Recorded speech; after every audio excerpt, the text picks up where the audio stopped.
What's up, everybody? Welcome to Podcast Now. I'm Alex, and in this video, I want to talk about Spider-Man Miles Morales' sales figures, talk about what we know, because, by the way, spoilers, we don't know everything. It's very kind of limited in terms of the numbers that we know, and talk about it. Talk about, once we go over it, they're kind of low for what I was expecting from it, and I wonder about Insomniac. So we're going to talk about all that stuff in this video. As always, if you guys do like the stuff, and I've been covering Miles for several months, I did a whole group of videos, and I actually have been covering Spider-Man ever since, even more intensively, ever since this game came out. Make sure you guys are subscribed. Make sure you guys have the bell icon turned on. If you guys want to follow our Twitch channel, we try to live stream a couple times, at least like 2-3 times a week over on Twitch as well as YouTube. So if you guys haven't followed the Twitch account yet, link for it is the first thing you'll see in the description below. Okay, so let's go over this. So, and this is kind of making the headlines, I would say. Spider-Man Miles Morales sold over 660,000 digital copies in November 2020.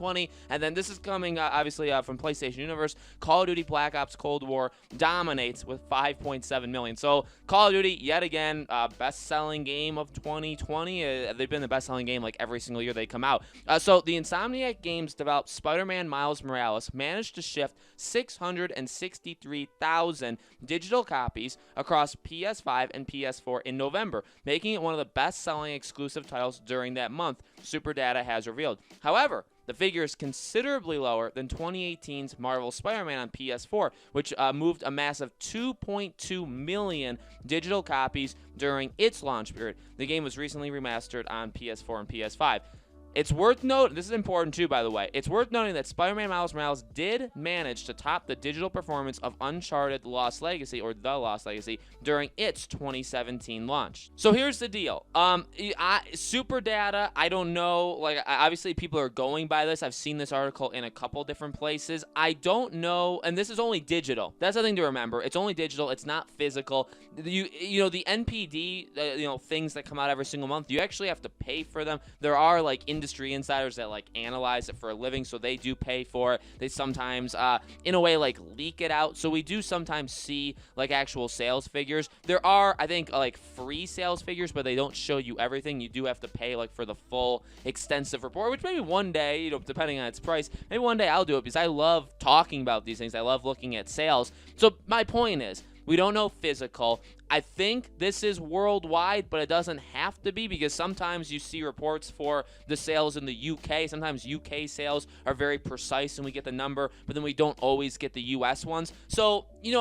not take it with a grain of salt. This isn't like a leak or a rumor, but like be careful, right? Because there is obviously more to it. But when you compare 660, let's say, thousand to 2.2, that's nearly 4 times, Spider-Man 2018 sold 4 times as much. So, and you got to think about a couple things. I understand, like they said, like this obviously outsold, Lost Legacy. And the reason they're saying that, by the way, is because spin-off game, kind of like DLC. Maybe some people get fooled into thinking it's DLC, but it's honestly and actually like its own game, right? So that's why they bring that up. But the issue there is, well, Spider-Man is, I love Uncharted. Uncharted, I think, is a better game franchise. Uncharted's my favorite game franchise, so it's a little biasness from me. But Uncharted 4 just flat out didn't sell as well as Spider-Man 2018. So the fact that Spider-Man's spin-off sells more than Uncharted's spin-off, that makes sense. If it didn't do that, you would think that would be a major issue. 4 times is less. That's a big deal. And you have 2 years where, and because a thing that people will say, well, maybe physical editions, like, does that even out? Well, as the years have gone on, more and more games have sold more and more through digital. So it's been 2 years since Spider-Man 2018. You actually have to imagine that, it would have a better chance to sell more digital now. Especially, by the way, with the thing around the world and, people not wanting to go outside and stuff like that. Digital is all the rage in 2020, okay?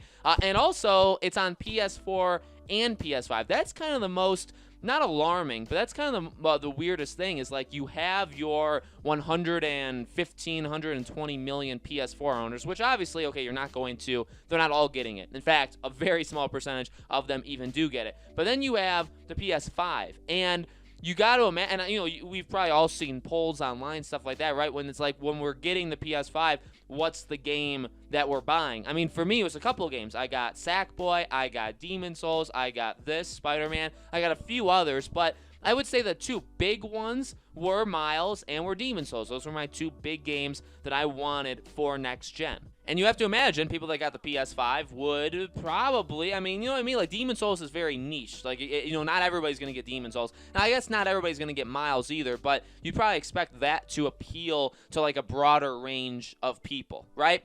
It's tough. I'm not saying, like, this game is doomed or the franchise is doomed. However, taking a more, like, pessimistic kind of view to it, it is interesting to look at because if the sales, now, okay, I don't know who was, I was never expecting this game to sell more than Spider-Man, PS4. I don't think that was humanly possible. There's just no way. I thought it would be, like, in the ballpark, though. I didn't think, like, okay, so Spider-Man, it's obviously been out for, like, 2 years, but there's rumors that the game has sold over 20 million units. Now, again, that's, like, the highest selling PS4 exclusive of all time, all right? So to beat that or to even match it would be, like, straight, hitting lightning twice, okay? It's not going to really happen. However, again, like, can it get 10? Can it get, like, 8? If this game only got, and now, again, I don't know if this is overseas. I don't know if this is just U.S., but let's say this game kind of topples in at, like, 2 or 3 million. That's not that good, like, at all. That's not even close. Now, again, over the years, like, over the next 1-2 years, if you do Miles Morales remaster, which, by the way, please God, that's just a joke. Don't actually do that. But, as the lead up to Spider-Man 2 happens, maybe the game will sell more. But if this game hits 5, 6, 7 million in its lifetime, in Spider-Man PS4, say at that time, and if you include the remaster, maybe it's getting 21, 22, 23 million. I mean, that's like 3 times less, or 3 times more for Spider-Man, 3 times less for Miles Morales. That's a big difference. So, not to be pessimistic, because again, like, I don't think Spider-Man the franchise is dying, but does Insomniac look at it and say, yeah, not really worth it? Or, however, let me just say this. If it was a smaller team working on it, which, it seems like it was. If it was a smaller team working on it, didn't take them all that much time, they pump it out there, it's really good, people love it. Again, it didn't take too much effort on their part, all things considered. Obviously, making a game is very difficult, but they put it out there, and it sells, in its lifetime, 5 million units. I mean, okay, you could probably do that several times. So there's different ways of looking at it. I mean, you could look at it and say, it got destroyed. Because I do think there were maybe some people out there that thought this game could outperform. There's just no chance. Absolutely no chance. And that's okay. Again, I really think, hopefully, the overwhelming majority of people didn't think it was going to outsell, Spider-Man on PS4. So, taking that look, it's like, all right, well, it kind of did what maybe people expected. However, I am seeing a lot of articles running in that negative direction where it's like, hey, it's good. Let's not say these numbers are bad because they're definitely good. But, like, did it underperform? Like, what were the expectations? And only Insomniac, by the way, or I guess Sony even, they are the only ones who could answer. You know what I mean? Again, 2 ways of looking at it. You could either look at it and say, I don't know if that was worth it. Maybe that took a lot of money. Maybe that took a lot of time. We could have just put all that time. And this is kind of where I was leading to a few minutes ago. You could have put all of that time into Spider-Man 2. And then you could have just made this, because, okay, if Spider-Man 2 is going to take 2 years now to come out, if it comes out fall 2022, say if you didn't do Miles, maybe it comes out fall 2021. And then the question you have to ask yourself is, well, Spider-Man PS4 sells 20 plus million, and then 3 years later, you can get Spider-Man 2 out, and it'll sell. I mean, God knows how much that'll sell, right? And you could have had that a year earlier. Or is it better to do, 2 years, then this, spin-off game? It does good, it makes money, and then 2 more years, then you hit big again. Depends on their kind of model, right? Depends on what they want. I am kind of shocked. I am. I didn't expect this game, because ultimately, like, again, these are all just my assumptions of where these sales numbers are going to go. Anything can really happen. But if the game ends up being about a third of the sales of 2018 Spider-Man, I don't know. I mean, yeah, it's a spin-off game, and it's smaller, but, like, a lot of people were looking forward to this, and the sales, I just don't think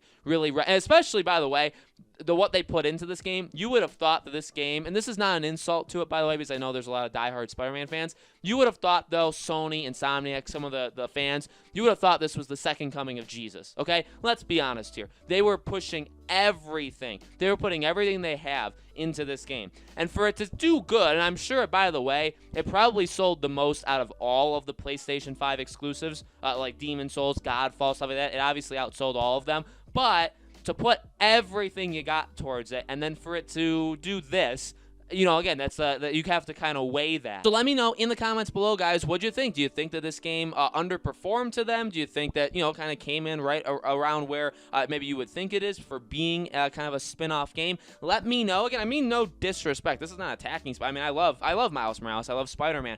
So this is just kind of an analysis on the sales. Let me know. As always, make sure you guys are subscribed. Make sure you guys have the bell icon turned on so you know all these videos go up. Again, if you guys want to follow our Twitch channel, link for it is in the description below. Would love to have you guys over there talking about whatever you want to talk about when we live stream there. And as always, we live stream over here on YouTube 1 time a week, okay? Thank you guys so much for watching. I really do appreciate it. I hope to see you all on the next video.